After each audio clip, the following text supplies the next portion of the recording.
Assalamualaikum warahmatullahi wabarakatuh. Alhamdulillah wa syukurillah wa ni'matillah. La haula wa la quwata illa billah, amma ba'du. Salam sejahtera bagi kita semuanya. Salam, Om Swastiastu, Namo Buddhaya. Salam kebajikan. Salam cinta, salam perjuangan. Atas nama cinta kita berjuang hidup mahasiswa.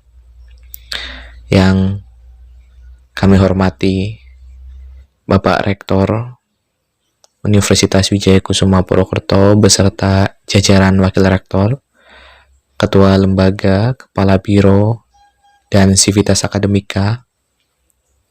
Yang kami hormati teman-teman Dewan Permusyawaratan Mahasiswa, Badan Eksekutif Mahasiswa, Unit Kegiatan Mahasiswa dan Himpunan Mahasiswa Jurusan, serta seluruh keluarga besar Universitas Wijaya Kusuma Purwokerto yang saya cintai dan saya banggakan. Puji dan syukur marilah kita panjatkan kehadirat Allah Subhanahu wa Ta'ala, Tuhan yang Maha Kuasa, yang telah memberikan rahmatan karunia-Nya yang tiada terhingga kepada kita semua, sehingga kita semua dapat hadir dalam keadaan sehat walafiat dan bisa bersilaturahim bersama untuk memperingati acara yang membahagiakan, yaitu ulang tahun Universitas Wijaya Kusuma Purwokerto yang ke-41. Pada tahun ini, tepatnya pada tanggal 17 Juni 2021, Universitas Wijaya Kusuma atau UNWIKU yang kita cintai ini telah memasuki usia yang ke-41 tahun. Dari semenjak pertama didirikan, yaitu pada tanggal 17 Juni 1980, yang ditetapkan melalui Surat Keputusan Kopertis Wilayah 6 nomor 064-K-22-Kop-6-1980 dengan tujuan yang mulia dari para pendiri UNWIKU, yaitu ingin berperan secara aktif dalam pembangunan nasional untuk memperluas kesempatan masyarakat mengenyam pendidikan tinggi dalam rangka turut serta mencerdaskan kehidupan bangsa dan memajukan kesejahteraan umum. 4 dekade sudah alma mater kita tercinta, Universitas Wijaya Kusuma, melakukan pengabdiannya bagi tanah air tercinta. Banyak hal konstruktif dan produktif yang telah dikontribusikan oleh UNWIKU bagi pembangunan negeri yang diperoleh atas dedikasi dan komitmen tiada henti dari seluruh keluarga besar UNWIKU. Nilai-nilai Tridharma perguruan tinggi, yaitu pendidikan, penelitian, dan pengabdian, merupakan modal kuat bagi kita semua untuk terus meningkatkan kontribusi UNWIKU bagi negeri tercinta Indonesia, guna dapat lebih berkiprah dalam persaingan global. Berbagai hal baik yang telah kita bangun dan peroleh harus terus kita tingkatkan. Berbagai kekurangan dan tantangan ke depan harus kita perbaiki dan jawab bersama. Sinergi dengan kepemimpinan akademik adalah energi penting untuk menjawab tantangan yang semakin kompleks dan dinamis di era revolusi industri 4.0 yang penuh dengan disrupsi di masa mendatang. Kita tetap bersyukur hingga kini UNWIKU tetap hadir dengan kiprah mahasiswa beserta alumninya yang membanggakan. Dalam lingkungan kebangsaan yang terus mengalami dinamika dan perubahan, UNWIKU tetap mampu memerankan diri dan memberi kontribusi pada kemajuan masyarakat dan bangsa Indonesia secara produktif.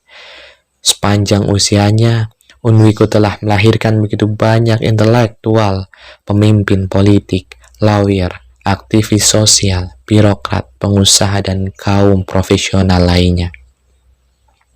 Teman-teman mahasiswa UNWIKU yang saya banggakan, independensi adalah hittah, yaitu sikap terbuka dan selalu sedia menjaga jarak yang sama dengan segala hal kecuali kebenaran. Independensi bukanlah sikap pasif menunggu kemana embusan angin, namun berwujud pada kerja amar ma'ruf. Dalam bingkai kekinian, amar ma'ruf berarti proaktif, saling membantu, bergotong royong, membangun, dan meningkatkan kualitas hidup masyarakat. Dalam lapangan pengabdian masa kini, Amar ma'ruf tak bisa lagi sekedar mengandalkan semangat berkobar saja, namun juga mensyaratkan wawasan keilmuan mendalam dan kemampuan teknis yang mumpuni. Keduanya menjadi prasyarat dari profesionalitas dalam sebuah bidang spesialisasi. Tentu bukan profesional yang tinggal di Menara Gading, namun seorang spesialis yang tekun dan konsisten yang membaktikan kemahirannya secara tulus dalam memecahkan masalah kemasyarakatan. Membicarakan peran mahasiswa adalah membincang wajah-wajah optimistis bagi keindonesiaan. Tidak saja karena sejarah pergerakan dan kontribusi mahasiswa bertapal-tapal sejarah dan momentumnya yang paling menentukan, berjalin erat dengan sejarah bangsa ini. Juga karena kampus akan terus menjadi ruang belajar bagi mahasiswa untuk mendidik diri dan berkontribusi aktif bagi pembangunan bangsa. Hadirin yang berbahagia, saat ini bangsa Indonesia masih menghadapi masalah berat seperti korupsi, hutang luar negeri, eksploitasi sumber daya alam, kesenjangan sosial ekonomi, konflik antar komponen bangsa, produk legislasi yang kontroversi, oligarki politik, serta masalah-masalah kebangsaan lainnya. Hukum kehidupan manusia selalu berhadapan dengan masalah, selain berkaitan dengan nikmat dan anugerah. Masalah datang dan pergi untuk dihadapi dan tidak untuk diratapi. Ada masalah yang dapat diselesaikan dengan tuntas. Di sisi lain, terdapat masalah yang masih tersisa dan terdapat masalah lainnya yang tidak dapat diselesaikan.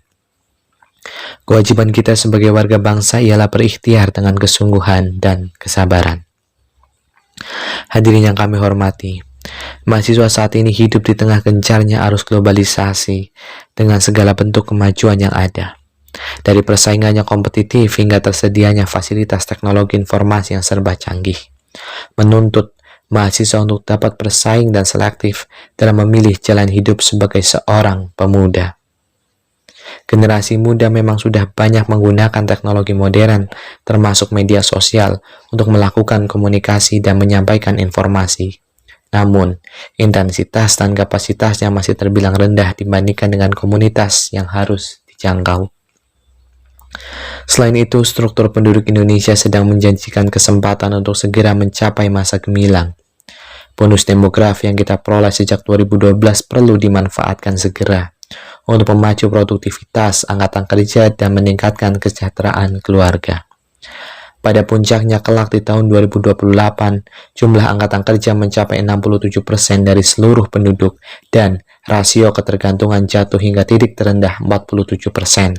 Artinya, 100 penduduk usia produktif hanya menanggung 47 usia non-produktif. Tulang punggung pemanfaatan bonus demografi adalah pemuda. Konsentrasi pembangunan pemuda menjadi strategis bukan hanya karena jumlahnya, karena inilah masa penentuan kualitas dalam kehidupan seseorang. Perubahan kondisi sosial ekonomi yang terjadi pada pemuda akan menentukan perubahan yang berlangsung sepanjang hidupnya. Kunci utamanya adalah pendidikan yang berkualitas dan terbuka bagi semua. Tak boleh ada satupun remaja yang luput dari akses terhadap lembaga pendidikan. Metode belajar harus diusahakan dapat sesuai dengan kebutuhan sosial dan menekankan pada keterampilan hidup atau life skill, yaitu penguatan karakter dan kemampuan sosial. Selain itu, kita perlu segera mengubah paradigma dengan memperlakukan pemuda sebagai aset dan kekuatan, bukan beban masalah. Memandang pemuda sebagai beban masalah hanya akan membawa pada kebijakan jangka pendek yang reaksioner, sekedar anti ini dan anti itu. Sebaliknya, dengan memperlakukan pemuda sebagai aset dan kekuatan masa depan, niscaya membawa pada model kebijakan yang sistematis dan berorientasi pembangunan jangka panjang.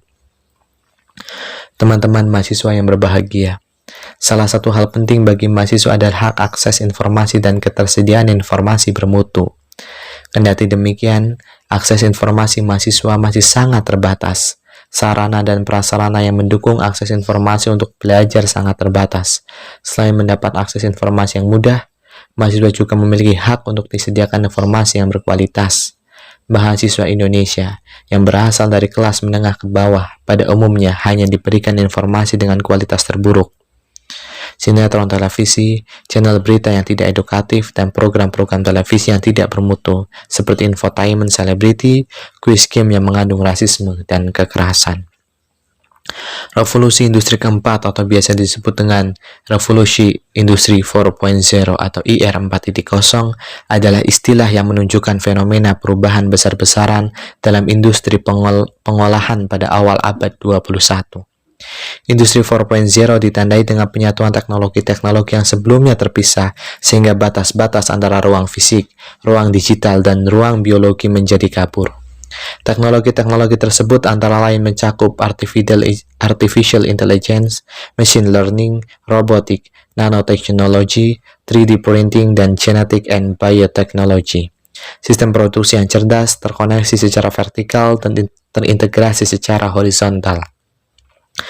Seiring dengan era milenial yang semuanya serba canggih, perkembangan ilmu dan teknologi, terutama teknologi informasi, turut bertambah cepat. Teknologi informasi melesat jauh melebihi bidang lainnya. Faktor penentunya antara lain globalisasi informasi, yaitu penyebaran akses dan produksi informasi ke seluruh dunia. Informasi sekarang dapat diakses oleh siapa saja dan di mana saja. Saat ini, hampir semua lapisan masyarakat mulai dari orang tua, anak muda, hingga anak sekolah dasar atau SD sudah tidak asing lagi dengan keberadaan internet. Keberadaan internet sudah menjadi bagian tak terpisahkan dalam kehidupan masyarakat, bahkan cenderung menjadi gaya hidup bagi sebagian orang. Hal tersebut turut menjadi salah satu indikator yang dapat digunakan untuk melihat simbiosis antara pemuda dan teknologi informasi berupa internet. Sementara di sisi lain kita mengenal istilah Big Data. Istilah Big Data yaitu istilah yang menggambarkan volume data yang besar, baik data yang terstruktur maupun data yang tidak terstruktur. Big Data telah banyak digunakan dalam bisnis.